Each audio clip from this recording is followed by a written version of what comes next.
Un grand merci à vous, Monsieur Régnier. Comme vous l'avez introduit et conclu également, effectivement, vous aviez peut-être en arrivant le sentiment de ne pas être dans votre église.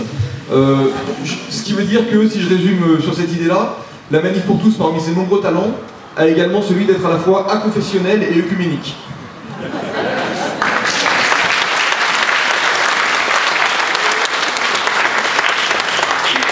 Vous avez insisté sur la liberté d'opinion et la nécessité de dialoguer avec les personnes avec lesquelles on n'est pas d'accord sur tout ou sur certains sujets.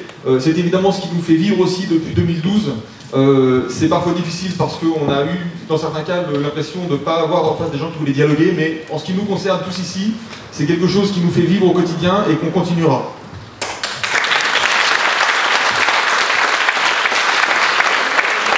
Et enfin, avant de vous poser la seule question pour laquelle nous aurons du temps, un petit message à nos amis journalistes, dans le cadre du respect de la loi Tout Bon pour la francophonie.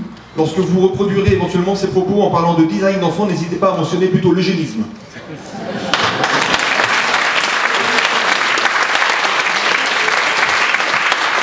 Je ne sais pas si c'est pareil, en fait.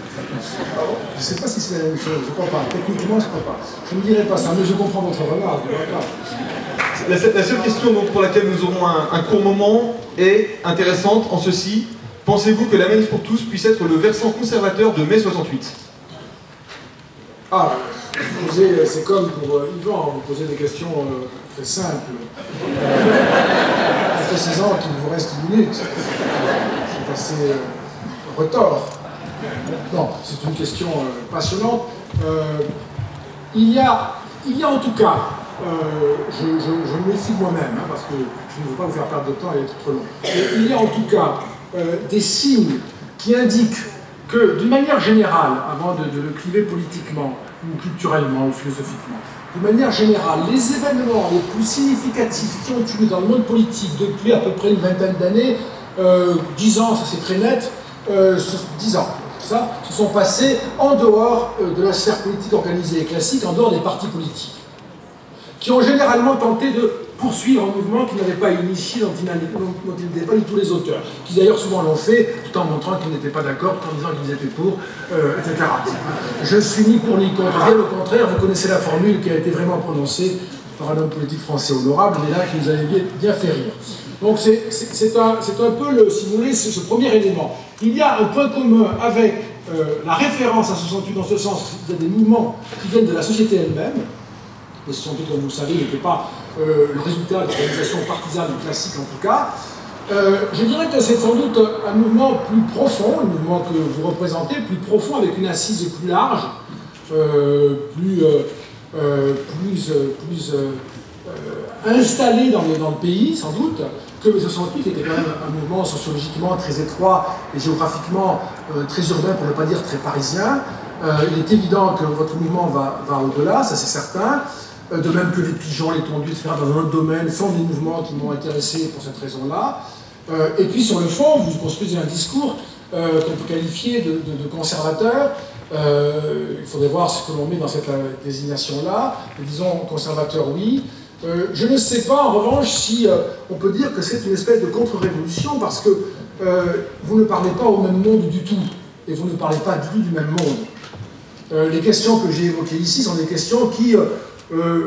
sous réserve d'inventaire, mais je crois pas me trouver beaucoup en disant cela, je rappelle à la connaissance collective, en mai 68 ne faisait pas du tout partie du champ de la discussion. On était sur autre chose. Hein. On parlait bien d'inventer l'homme nouveau, ça c'est sûr, hein, mais ça n'était pas avec la même capacité de persuasion qu'aujourd'hui. On est véritablement capable de fabriquer cet homme nouveau, ce post-humanisme. Donc c'est un univers tout à fait différent, où la politique est interrogée dans sa capacité la plus fondamentale, permettre à des citoyens librement réunis et organisés de faire prévaloir leur point de vue sur un monde tel qu'il va. Aujourd'hui, c'est la question que vous posez en quelque sorte. Il me semble qu'en mai 68, on aurait répondu oui, c'est évident, c'est l'organisation politique et l'expression de la volonté.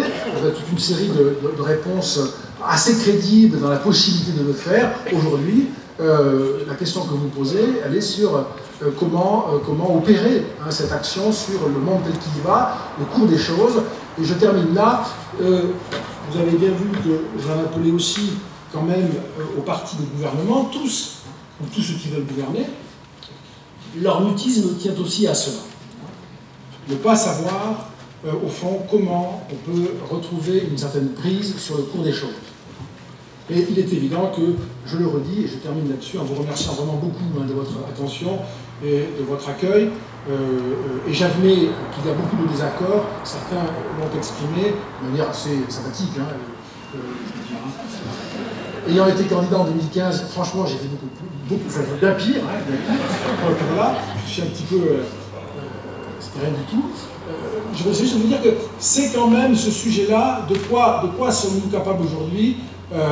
Sur ces questions-là, il y a un vrai sujet pour vous et pour nous tous, et je vous l'ai dit, notamment sur la dimension nationale ou européenne, ou une autre dimension, où est la puissance publique capable, à supposer qu'on arrive à fédérer un point de vue collectif là-dessus, où est la puissance publique capable de le réaliser, de l'accomplir?